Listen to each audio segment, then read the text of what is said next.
Hello and welcome to Immortal Behaviour. It's great to have your company and great to see you, Joey. Great game last night. Yeah, we were here in studio watching it in Sydney.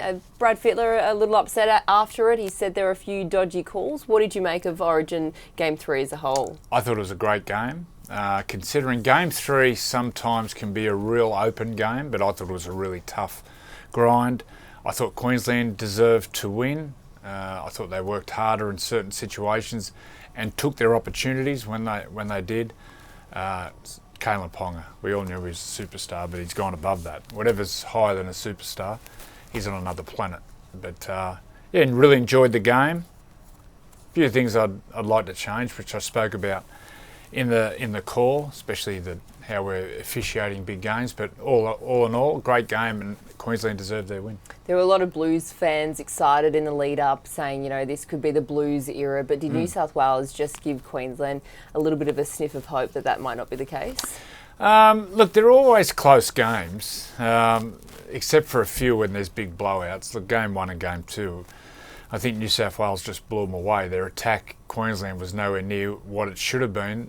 Kalen comes in, he gives them that fresh sort of second wave attack when he comes around, runs off Munster and Cherry Evans. I thought their forwards worked a lot harder, and they worked harder after Queensland kicked. The first couple of defensive plays, they stopped To'o and they stopped the outside backs grinding forward. But all in all, Origin's alive. When New South Wales wins, Origin's dead. When Queensland win, Origin's on a high. But congratulations, Queensland. I thought they played really well. Well, what did you make of the Blues' performance in that game? Couldn't you pinpoint sort of areas where it went wrong? No, not really. I just think we all talk about it. It comes down to those big moments. And, New South Wales had their opportunities late. They had a lot of ball in that last 10 minutes, but just could not break the defence. I just thought both teams played really well. It's just that I thought Queensland had their moments and took the moments better. Mitchell Moses on debut. I know you work with him a lot at Parramatta. What did you make of his performance? I thought it was slow early. I thought their attack was really disjointed the first sort of 15, 20 minutes. I don't know whether Mitchell wanted to be that first receiver or he wanted to play off Isaiah Yeo and let Isaiah Yeo do his stuff, which I think in the second half they sorted. I thought the kicking game early, a lot of it went to the left side to Jack Whiten, which I couldn't understand. I thought Moses was going to be the dominant kicker. Look, it's always really hard in your first game to go in as played in that halfback position. I thought he's really solid. I thought his second half was pretty strong. Last 10 minutes, the good thing for Mitchell was he wanted the ball in his hands. But first 20 minutes, I thought disjointed, but he found his way into the game. It was his first Origin game. What was it? What did you learn from your first Origin game? I learned that I wasn't ready. What was I, 20 at the time? And it's just a different beast. And it was different back in those days, in the mid-90s, because we had Bill Harrigan as a ref, and Bill wouldn't blow penalties. So sometimes in 80 minutes there'd be 2 or 3 penalties blown, which made the game really open, but a lot of fatigue. But I'd worked out not only game 1 but game 2 that it was a different beast, and I wasn't ready.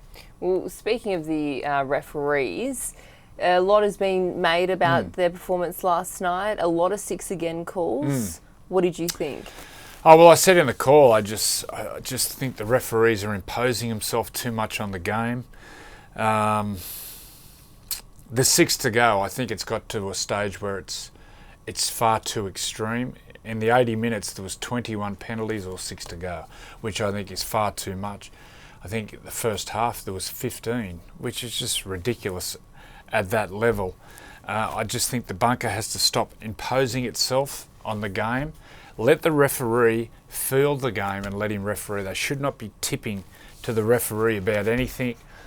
I think we should experiment at bringing the second referee back, but they don't have a whistle. And their primary job, or their whole job, is to control the ruck. And it could be a younger referee about to come into first grade. It'd be a great experience for them to get out there, which then frees up the dominant referee to be watching the markers and the offside and that sort of stuff. But I just think we need another referee, another set of eyes on the field without a whistle, controlling the ruck. At the moment, the person doing that is the bunker, who hasn't got a feel for the game. Well, speaking of the bunker, there were two incidents in particular that you picked out where it was the bunker that was interjecting.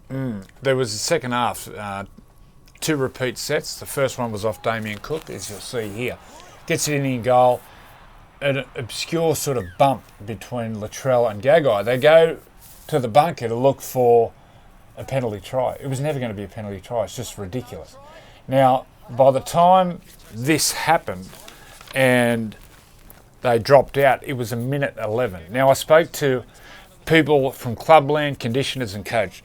They work on around 45 to second recovery.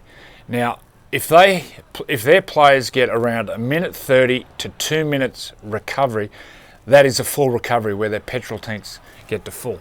Now, when you're playing against the absolute elite players, their footy education, especially defensively, they don't make errors, they don't miss tackles when they're fresh.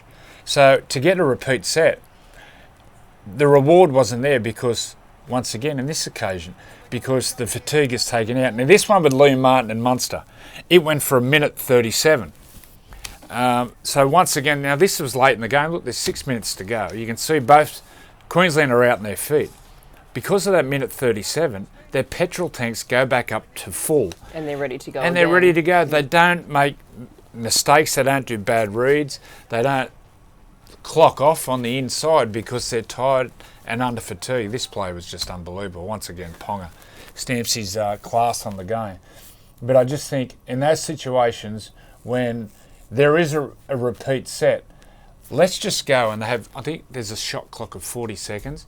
Let the bunker look at it, and if there's something there, righto, if it's an out-and-out penalty try, then yeah, but those two examples there was nothing in it. They were obscure bumps. It can be very frustrating. And once again, I look at Origin.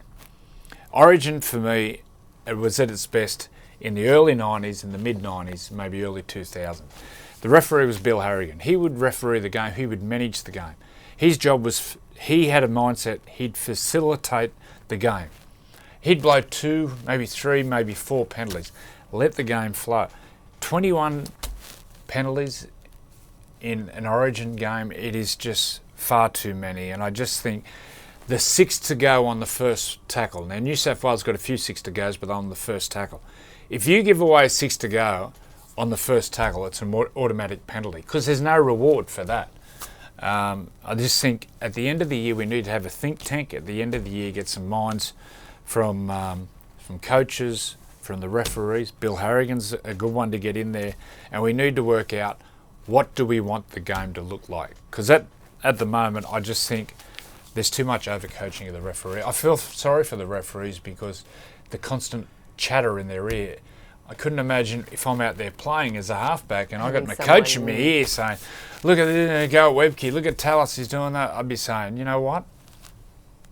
You know what I'd be saying, Doing? Well, the majority of people always agree that when you don't notice the referee, that's when it's a really good game. Well, game 1 and 2. And what about that game we're up in Newcastle Matt the other Chechen. week? Yep. So Matt Chechen is a referee who has a feel for the game and he lets it flow. And look, if someone's offside by half a metre, he gives a rat's ass. Just let the game flow. That game especially, South and the Cowboys, we didn't notice Matt Chechen. I love the way he referees. I just think we're nitpicking. It's their overcoaching. Just let the game, let the game flow. All right, well, let's move on to NRL Clubland. Yeah, and everyone's on the move at the moment. Well, majority of teams are on the move at the moment up to Queensland. I want to know, how would you go in this type of... So you've got a bubble for 2 weeks, and then after that, you're allowed to do whatever you want up in Queensland, but you're away from your family and your home. I struggle with... I need routine and things being familiar, so I can get incredibly homesick. Going on tours used to really knock me about. But I understand some families are going away. Yep. If the families come away, I'd be fine with that. But it's really tough. But at the end of the day, small business, cafes, hospitalities, gyms, those sort of things, people are just losing everything. So it's a small sacrifice to pay, and they're still getting paid. So, it's. I look what's happening in the community with people, and it's just devastating, this pandemic. But to answer your question, I think I'd struggle with it. But if you sit back and take a breath and see what's happening to other people, then you realise that it's a small sacrifice to make. Would you have taken, say, if you were 25, 26, and would you take your partner, or would you just say so long, farewell? What are you leading me into here? I'll take the fifth on that one. I won't say anything. I'll be taking my surfboard. Well, that's the other thing. And I'll make sure we go to the Sunshine So Coast. that's the other thing, that it actually is. So you're getting into a warmer climate. Yep. After your 2 weeks, you're sort of free to roam around. So you're actually in a better position than what a lot of people in New South Wales are. Look, it's really tough. I could imagine the lockdown in Sydney, especially people who live on their own, the isolation and the mental health of people would just be just awful. So, it's pretty privileged, really, when you think about it, that they're going to get up there in the warmer climate and they're going to have freedom to get around. So, don't be buffheads. Don't bugger it up. Well, that's what I was going to say. After we've had the Dragons incident and the Jai Arrow incident, do you think the players have learnt from that, and it was on such a big scale that we're not going to see another misdemeanor? I hope not. What if there is? Do you think that there's enough? Surely there can't be. They should just go for the whole season? Well, it's a hard one, because surely every day they'd be drummed into them. Just think before you do things. I just cross everything that it doesn't happen. Who knows?